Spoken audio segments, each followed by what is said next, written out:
A desire path is a path worn by time and desire, a route chosen over and over by hundreds or thousands of people. But not all paths on a story map are voluntary. Not all of them are made in free will, by choice. Perhaps your ancestors didn't have many choices. Perhaps there will be people in your future too, making journeys like this.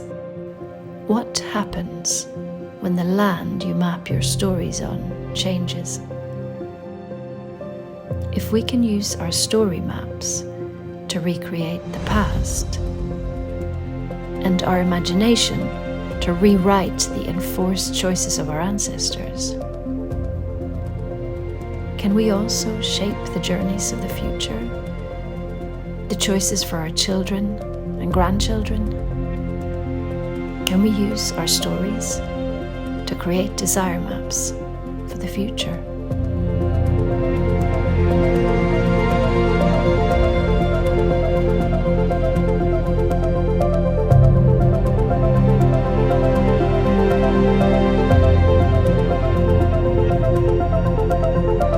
My name is Maria and I am the Director of Desire Maps and the Artistic Director of Project Europa.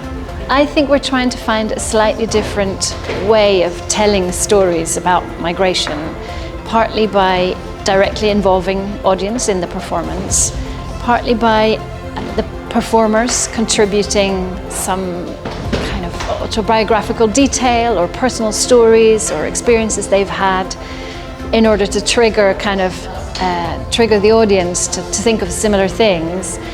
And also I think the visual language of the piece is opening up a space, a sort of reflective space, I guess, for audience members to sort of look at their own migration history, to reflect on their own thoughts around migration, and to think about, the migration paths of the future.